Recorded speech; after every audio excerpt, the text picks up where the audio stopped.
అడిగే వేసినటువంటి పార్టీ వ్యవస్థాపక సభ్యుల్లో మా అన్న కర్ణ ప్రభాకరణ గారికి స్వాగతం సుస్వాగతం. మరి మా అలంపూరు అభివృద్ధి బిడ్డ ముద్దు బిడ్డ మరి నడిగడ్డ పులి ఉమ్మడి మహబూబ్నగర్ జిల్లాలోనే ఒకటే ఒక ఎమ్మెల్యే అలంపూర్ ఎమ్మెల్యే గెలిచినారంటే 30,000 మెజార్టీతో గెలిచినారంటే పార్టీ ఏ స్థాయిలో ఉందని అడిగేటలా మనం అందరం గుర్తుపెట్టుకోవాలి. మరి అట్లనే విజయ్ అన్న గారికి మరి అదే విధంగా స్పోర్ట్స్ చైర్మన్ మరొక ఉద్యమ నాయకుడు స్పోర్ట్స్ చైర్మన్ అనిల్ గౌడ్ అన్న గారికి, అదే విధంగా మరి బీఆర్ఎస్ పార్టీ జిల్లా నాయకులు బాస్ హనుమంతన్న గారికి, మరి కిషోర్ గారికి, ఉద్యమ నాయకుడు మోనేష్ గారికి, మరి అదే విధంగా విద్యార్థి యువ నాయకుడు మరి రేవంత్ రెడ్డిని రేటంత రెడ్డి అని పేరు పెట్టిన నాయకుడు విజయ్ కుమార్ గారికి, మరి అదే విధంగా మరొక బిడ్డ బడుగు బలహీన వర్గాల బిడ్డ ఈ ప్రాంతంలో ఏ ఉద్యమం ఉన్నా కూడా ఆ ఉద్యమంలో నా వంతు ఉంటుందని ఎప్పుడు నిరంతరం 40 ఏళ్ల నుంచి జెండా మోస్తా ఉన్నటువంటి నాగరతోటి అంటేనే నాగరతోటి వెంకటరాములు గారికి, మరి అదే విధంగా మరొక ఉద్యమ నాయకుడు మాజీ గ్రంథాలయ చైర్మన్ అయినటువంటి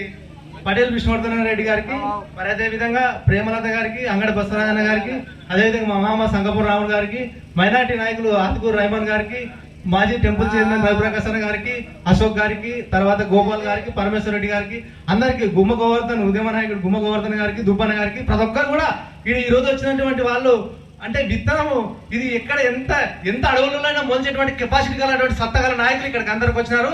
వాళ్ళ పేర్లు చెప్పకపోతే మన్నించాలని కోరుకుంటూ మరి ఈ రోజు అన్న కర్ణ ప్రభాకరణ గారు జిల్లాకు రావడం చాలా సంతోషం. ఎందుకంటే ఈ ప్రాంతంలో బీఆర్ఎస్ పార్టీ జెండా అంటే తెలంగాణ రాష్ట్రంలో నడిగడ్డలో బీఆర్ఎస్ పార్టీ జెండా ఎప్పుడు ఎల్లవేళలా రెపరెపల్లెలా ఆడుతూ ఉంటది.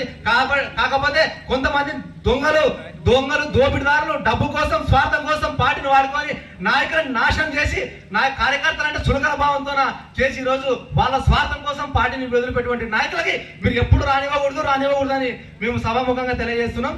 మరి అదే విధంగా ఈ రోజు వచ్చిన ముఖ్య ఉద్దేశం మరి రేపు 29వ తారీఖు నాడు దీక్షా దివాస్ అంటే 2009 నవంబర్ 29 రోజు కేసీఆర్ గారు సచ్చుడో తెలంగాణ వచ్చుడో అనే చైతన్య యాత్రకు మొదలు పెట్టినటువంటి ఆ ప్రస్థానం గురించి రేపు 29వ తేదీ రోజు ఎట్లా దీన్ని సక్సెస్ చేయాలా, ఏ విధంగా ప్రజల్లోకి తీసుకుపోవాలా, అసలు 29 నుంచి డిసెంబర్ 9 వరకు 11 రోజుల్లో ఏ కార్యక్రమాలు నడిచినాయి, ఎంతమంది మన బిడ్డలు చనిపోయినారు, తెలంగాణ ఎట్లొచ్చింది అనే ఒక ముఖ్య ఘట్టాలు చెప్పడం కోసమే ఈ రోజు కేసీఆర్ గారి పిలుపు, కేటీఆర్ గారి పిలుపు ఉద్దేశంలో భాగంగానే ఈ రోజు మనకు దిశానిర్దేశం చేయడానికి మరి అతిథులుగా వచ్చినటువంటి కర్ణ ప్రభాకరణ గారు చివరిగా అన్ని విషయాలు చెప్తారు. మరి అన్న జిల్లాలో నాయకులు మేము ఉన్న కొంతమంది నాయకులమైన పార్టీ కోసం నిరంతరం పనిచేస్తున్నాం. మరి పనిచేస్తున్నటువంటి నాయకులని గుర్తించి వాళ్ళకి బాధ్యత అప్పచెప్తే పనిచేయడానికి సిద్ధంగా ఉన్నారు. కాకపోతే కొంతమంది పెత్తందారులు గుప్పెట్లో పెట్టుకొని పార్టీని ఏదో చేయాలని చూస్తారు. అటువంటి వాళ్ళకి మీరు అవకాశం ఇస్తే భవిష్యత్తులో నడిగడ్డలో పార్టీ లేకుండా చేయడానికి వాళ్ళు కుట్ర పొందుతారు. ఇక్కడ పార్టీ అభివృద్ధి కాదు, వ్యక్తి అభివృద్ధి కోసం పనిచేస్తున్నారు. వాళ్ళని మీరు గుర్తించాలా, పార్టీకి చెప్పాలి, ఇది గమనించాలి. ఎవడొచ్చినా ఒకటే వాళ్ళ స్వార్థం కోసం నేను కాదు మేము గులాబీ జెండాను తోడు ఉండాలి ఈ జిల్లాలో. అట్టయితేనే గులాబీ పార్టీ ఉంటుంది, లేకపోతే ఉండదు. కొంతమంది స్వార్థ పనులు ఎక్కడో ఉండి ఎప్పుడో వచ్చి ఇది పనిచేస్తూనే కదా విలువ లేకుండా అంటే వాడిని కించపరిచిపోవడం సమంజసం కాదు. కాబట్టి ఖచ్చితంగా కూడా పార్టీ గుర్తించి కూడా అన్ని రకాలుగా చూడాలని తెలియజేస్తా ఉన్నాం. మరి అందులో భాగంగా కూడా ఈ రోజు నడిగడ్డలో అన్ని రకాల కూడా పార్టీ బలంగా ఉంది. మరి కొంతమంది దీన్ని నాశనం చేయడానికి కుట్రలు పంతున్నారు. మరి కాబట్టి దీన్ని మీరు పార్టీ దృష్టి కూడా తీసుకుపోవాలి. ఈ పార్టీ కార్యాలయం కూడా మనమే సరెండర్ చేసుకోవాలి. ఇంకా సరెండర్ కాలే, ఇంకా కాంగ్రెస్ నాయకుడి చేతుల్లో ఉంది పార్టీ భవనం. ఇది సిగ్గుచేటు విధంగా మాకి దీని తక్షణమే దీని సంఖ్యలు తెంపాల్సిందే. ఈ అంచులోకి రాకూడదు, ఈ పార్టీ భవన్లోకి రాకుండా చూడాలి. ఎందుకంటే బీఆర్ఎస్ పార్టీ కాబట్టి మేము కోరుకుంటున్నాం. కాబట్టి దివాస్ ఉంటే మాట్లాడుతున్నా కదా నేను. అరే మీరే మాట్లాడుకోండి. హలో. కాబట్టి బాధలు అట్లున్నాయి. మేము రూపాయి కూడా తీసుకోలేదు. ఇవాళ ఆస్తులు అమ్ముకొని పార్టీకి పనిచేస్తున్నాము, వాయిస్ వినిపిస్తున్నాము. గుర్తుపెట్టుకోవాలా. కొంచెం ఉన్నా మాట్లాడుతున్నావు కదా నువ్వు ఎందుకంటే ఆవేశపడుతున్నావు? అరే బాధ ఉందా బస్ చెప్తాం వచ్చినప్పుడు.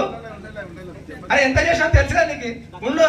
అన్న ఉన్నాడు కదా మాట్లాడుతున్నాము, ఆయనతో అడుగడిగి నడిచినాం మేము కూడా.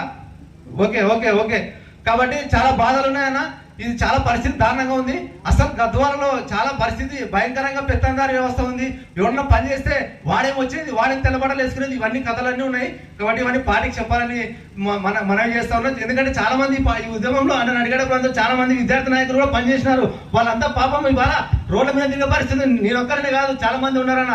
మీరు గుర్తించాలి, గుర్తించి రాబోయే కాలంలో కూడా పార్టీ అంటే మేము ఏం కోరుకుంటలేము, పార్టీ గుర్తిస్తే పార్టీకి పనిచేయడానికి సిద్ధంగా ఉన్నాం. ఎందుకంటే చాలా రకాలుగా లాస్ అయినాం కాబట్టి ఆ రకంగా పార్టీకి తెలియజేయాలని చెప్తా ఉన్నాం. మరి దీక్ష దివస్ సందర్భంగా కూడా ఇక కేసీఆర్ గారి గురించి మొత్తం 2001 పార్టీ ఎప్పటి నుంచి పుట్టింది అనేది కూడా మరి కన్నె ప్రభాకరణ గారు చెప్తారు. కాబట్టి మనమందరం కూడా దీక్ష దివస్ సందర్భంగా 29 రోజు పెద్ద ఎత్తున కూడా వారు అంటే పార్టీ ఏ నిర్ణయం చెప్తే ఆ నిర్ణయంగా విజయవంతం చేయడానికి సిద్ధంగా ఉంటూ మరి